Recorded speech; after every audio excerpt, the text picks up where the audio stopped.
अगर मैं आपसे कहूँ कि शिरडी में बना हुआ साईं बाबा का समाधि मंदिर इस दुनिया का या इस पृथ्वी का बाबा का सबसे पुराना मंदिर नहीं है, कोई और मंदिर है जो कि शिरडी समाधि मंदिर से भी पहले बना था। और सबसे ख़ास बात यह है कि वो जब बना था जब बाबा फिज़िकल बॉडी के रूप में शिरडी में थे।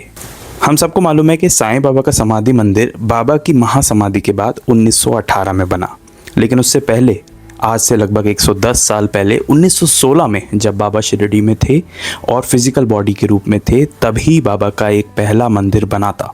तो इस हिसाब से शिरडी से भी पुराना जो मंदिर है वो बाबा का पहला मंदिर है विश्व का, जब बाबा स्वयं शिरडी में मौजूद थे। ये कहानी है सन 1916 की। जान के देखते हैं आखिर किसने और कैसे बनाया बाबा का पहला मंदिर। अगर आप इस चैनल पर नए हैं तो मैं बाबा से जुड़ी हुई जो भी इतिहास है वो पढ़कर समझकर आप तक पहुंचाता रहता हूं। हिस्ट्री के वो पन्ने जो किसी इतिहासकार ने लिखे ज़रूर हैं, लेकिन किसी न किसी वजह से वो लोगों तक नहीं पहुंच पाते।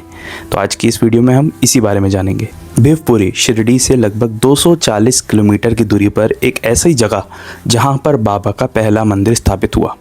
नाम था केशव रामचंद्रन प्रधान।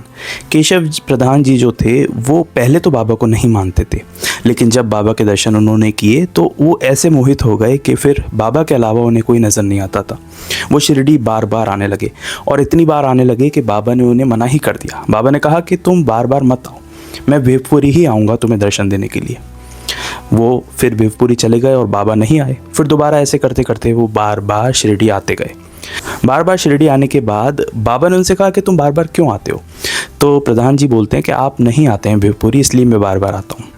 फिर बाबा उन्हें आशीर्वाद देते हैं और कहते हैं कि जाओ, जाकर भिवपुरी में ही मेरा मंदिर बनवाओ। और ऐसा कह के बाबा उन्हें एक बास रिलीफ देते हैं। बास रिलीफ एक मान के चलिए आप, एक छोटा सा एक फ़ोटो बाबा का जो बाबा स्वयं देते हैं रामचंद्रन प्रधान जी को, और वो जो फ़ोटो थी वो आप स्क्रीन पर देख सकते हैं। उसको लेकर जो प्रधान जी हैं वो शिरडी से भिवपुरी वापस लौटते हैं और इस बार शिरडी ना आने के बजाय वो एक काम करते हैं, वो भिवपुरी में ही बाबा के मंदिर का निर्माण शुरू कर देते हैं। बाबा का मंदिर का जो निर्माण है वो ख़त्म होता है और उसके बाद उनके मन में अभी भी कुछ डाउट रह गया था कि क्या बाबा यहाँ पर आएंगे जैसा कि उन्होंने कहा है। और ये घटना 1916 की है जब बाबा शिरडी में विराजमान थे। देखिए, एक बात हम सब जानते हैं कि बाबा शिरडी से बाहर फिज़िकल बॉडी के रूप में कहीं नहीं गए। राहता, नीमगांव, कोपरगांव कुछ ऐसे मात्र जगहें थी जहां पर बाबा फिज़िकल बॉडी के रूप में गए, लेकिन बाबा को हर रेलगाड़ी के आने जाने का समय मालूम था और कहां पर क्या घटना हो रही है इस बात का भी ज्ञान था। उसके बाद भी वो शिरडी से बाहर जाते नहीं थे। लेकिन दूसरी तरफ रामचंद्रन प्रधान की वो विश्वास कि बाबा ने कहा है कि वो मंदिर बनवाए भिवपुरी में और बाबा स्वयं आएंगे। तो हुआ ये कि एक रात जो उनके घर के पास ही जो उन्होंने बाबा का मंदिर बनवाया था उसमें दस्तक हुई और रात के 2-3 बजे कुछ आहट सुनाई देने पर जो रामचंद्रन जी का परिवार है वो उठ खड़ा हुआ। खिड़की में से देखने पर जब वो उस मंदिर को निहार रहे थे तो उन्होंने देखा कि बाबा की प्रवृत्ति के रूप में कोई संत वहाँ पर उस गेट को खोल रहा है मंदिर के, और अंदर जाकर उसने वो गेट बंद कर लिया। ये देखकर उन प्रधान जी और उनका पूरा परिवार बहुत हैरान हुआ और साथ ही में वो ये देखकर समझ नहीं पाए कि आखिर ये कौन थे। थोड़े समय बाद बाबा वहाँ से निकले और वहाँ से चले गए। उनको अपनी आंखों पर यकीन नहीं हो रहा था, लेकिन जो उन्होंने साक्षात अपनी आंखों से देखा था वो ये समझ गए थे कि बाबा ने अपना वचन निभाया और रात में ही सही, अदृश्य तरीके से ही सही, वो इस मंदिर में आए थे। और ये जो प्रमाण था ये उनके लिए एक बहुत बड़ी चीज़ साबित हुई, क्योंकि उन्होंने ये जो मंदिर 1916 में बनवाया था बाबा के आदेश से, और जो बाबा ने आश्वासन दिया था उसको बाबा ने पूरा किया। अब आप जानिए कि धुनी माई की स्थापना किस तरीके से 1916 में हुई। एक बार केशव रामचंद्र प्रधान जी जो है वो विश्राम कर रहे थे, सोए हुए थे। बाबा ने उन्हें सपना दिया और सपने में उनसे कहा कि तुमने मेरा मंदिर तो बनवा लिया है, लेकिन यहाँ पर धुनी माई की स्थापना करना भी ज़रूरी है।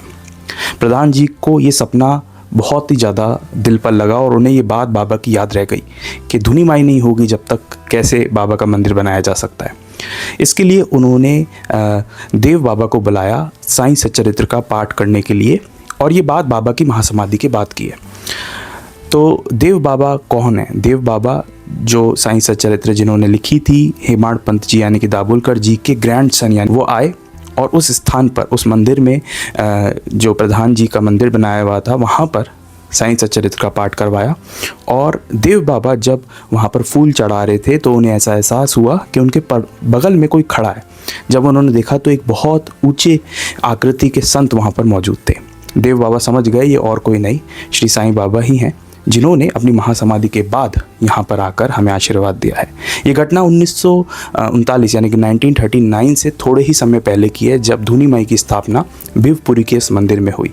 और 1939 वो साल था जब जो प्रधान जी हैं उन्होंने अपनी आखिरी सांस ली। तो देखा आपने किस तरीके से 1916 यानी कि 1916 वो एक साल था जब बाबा का पहला विश्व का मंदिर भिवपुरी में शिरडी से 240 किलोमीटर की दूरी पर बना। तो इस तरीके से आज से 110 साल पुराना ये मंदिर बाबा का एक पहला मंदिर होता है। और कई सारे ऑथर्स ने इस मंदिर के बारे में भी अपनी किताब में लिखा है। अगर आप बाबा से जुड़ना चाहते हैं, बाबा से जुड़े हुए भक्तों की कहानियाँ जानना चाहते हैं, तो आप इस चैनल को भी सब्सक्राइब कर सकते हैं। मिलेंगे एक नेक्स्ट वीडियो में एक रियल हिस्ट्री, एक नई कहानी के साथ। तब तक के लिए ओम साई राम।